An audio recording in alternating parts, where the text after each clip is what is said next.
And I think what's interesting to me is that, if players don't have references, for something like ball position, handle location, maybe even just how they're doing their grip, they can go down rabbit holes thinking that they need to do more of something. Welcome back to the channel, guys. Kerrod Gray here on the range today at Laguna National in Singapore, standing next to my good friend and world-class coach, Steven Giuliano. Steve, thanks for coming along, mate. Thanks for having me, bud. We're going to be looking at a series of golf swings here and giving you the cause and effect of what we see with some common errors that you guys at home may be making with your golf swings. I'm excited to get stuck in. Steve's got a whole bunch of great content and information here to share with you. He's one of the top coaches in the world, and I'm sure you're going to learn a lot.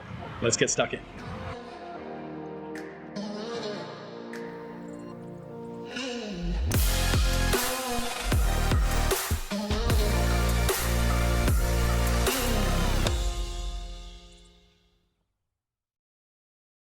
Okay, mate, so on this one here, we're going to talk about the effect of ball position on the rest of the golf swing. Yep. And this gentleman here on the right-hand side had a ball position which was significantly further back than he perceived it was, right? Yeah. And it was having a huge influence on the rest of his golf swing motion. And what we see with a lot of amateur players is if they can make as many setup adjustments and take away adjustments as necessary, we find that the rest of the golf swing can improve a lot. Now that downswing's done in like 0.25 of a second, right? Yep. So for the amateur golfer who's not hitting thousands and thousands of golf balls, it's a great way to improve their strike in a short amount of time. And in this instance, it's purely based around setup, isn't it?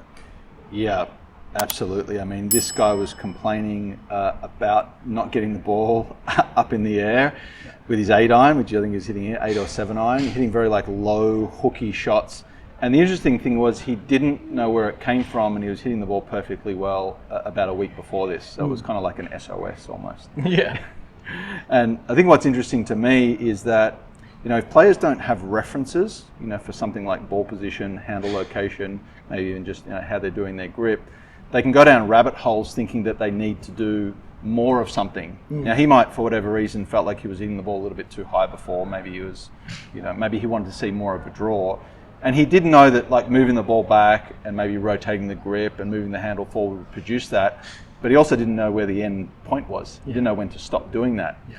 And as I said, he came to me and sort of was almost like, I don't know what's going on. And, I was hitting the ball perfectly the week before. And so what we tried to do is create a framework of what would be a good middle reference point for him to hit the draw, what would maybe be too much, if he went to the other side of the spectrum, and certainly getting him to understand where he was now, which was way, way too far on the back end of the spectrum.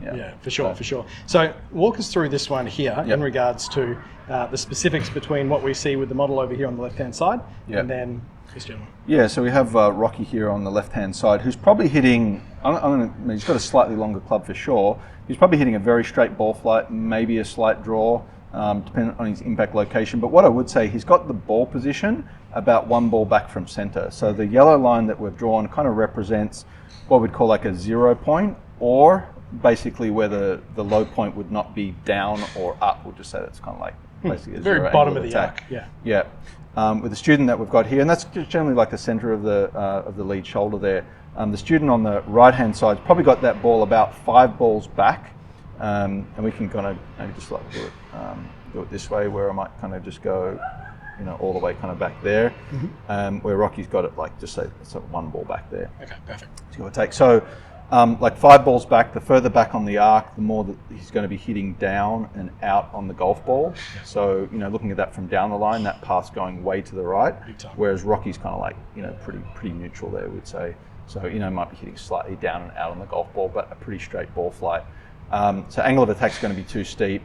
Path's going to be pushed way, way too far to the right. Swing direction's going to be going way too far to the right. So now obviously to adjust for that, he's got into a really extreme closed club face position, even though we can't really see the club faces being closed there. The more that we move the ball forward, and we'll demonstrate this in a moment, with that grip position, that face is going to be looking so far left, he's just not going to be able to get the ball started anywhere near on line. So would you say that was a barrier for him? For example, if he was playing around by himself and he was trying to fix his flight. He just moves the ball further forward, starts snap hooking it purely at an effect due to his grip, and he goes, oh, that's wrong. I'm going to move it further back. 100%. Yeah. So it's understanding. I mean, at the end of the day, it's probably like the first thing we learn when we're learning to coach is like path and face. You can't change one without the other, and we know that grip positions, face conditions, all that sort of stuff has got to do with controlling the face. And things like ball position and where we move the club in the takeaway and how we move our body, starts to control like the path and the swing direction. Huge. Okay. So what we'll do, Steve, is we'll get you to demonstrate and kind of run through exactly, first of all, where he was, and then show us the adjustments that you make, and just give us a little conversation. We'll talk about this line here as a representation for those at home who don't really know much about the low point. So I usually use this line here inside the foot, although most people are going to put this maybe in the middle of the stance to start, just because for me it represents, let's say, the lowest point of the swing. So let's just call that like 0. So, I'll place a ball there often, as a reference for students to say, okay, this is basically where we play the driver. Could it be a little bit more forward or back? Yes, but that's just a good like reference point. We can start to see, one, as the ball gets further back, it's going to push the handle more forward, assuming that my hands would be, say, in a pretty neutral position over that line. Yep. And obviously, as I move the ball more forward, that would also kind of neutralize the handle. The other thing you'll notice with these golf balls is they're not straight back. I have, let's say, drawn these up on a slight arc, because that's kind of what happens. The more the ball gets back, the more I'm going to track from the inside and swing out. And obviously, the more forward it is, the more that the club's going to be tracking left, or I'm going to start to kind of swing left. Yeah, so not only does the club work in a downwards bottoming out fashion and then rising again, it also works from an in to, let's call this the 0 point here, and then back on the inside again. So from this camera here, the further back Steve has the ball, the more down he's hitting, because it's hitting earlier in the bottom or descending movement of the club down into the ground. And then also from the behind camera, the further behind that ball is, the more that path is tracking from the inside, heading out in the direction of the net. Also works the complete opposite way as well. Correct. And I think that's about where he had it.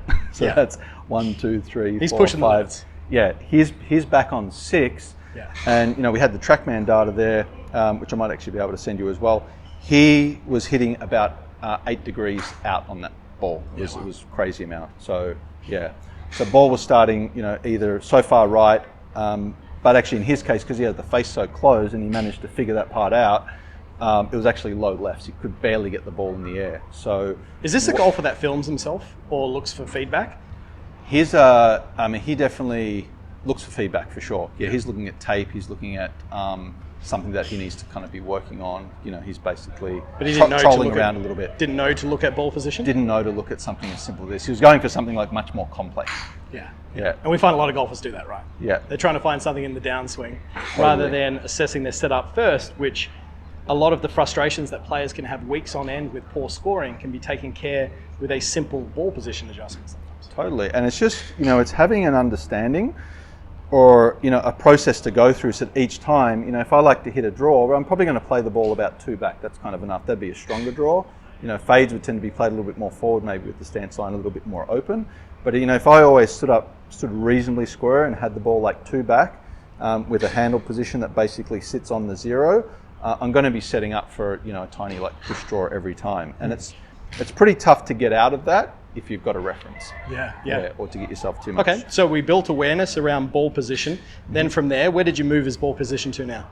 So what we did is we took away these sort of 4 or 5 balls, and we made it known to him that he only needs to play it back 2.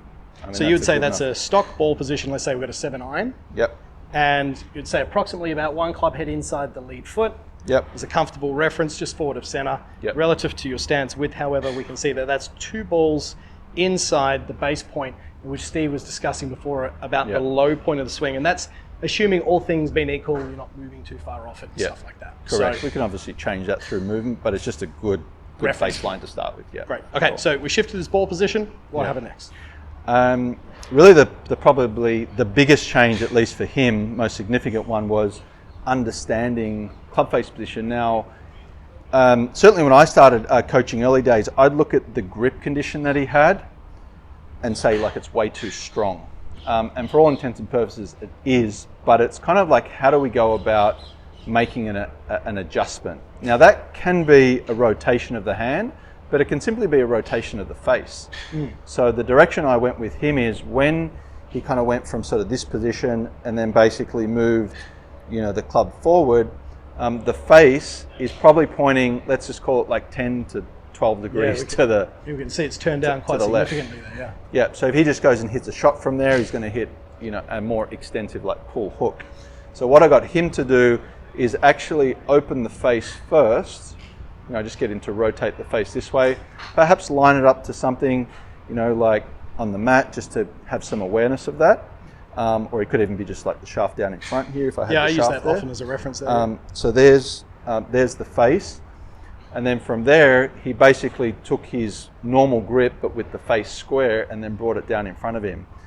So the difference with that is I didn't actually rotate his hand or change the rotation of his hand.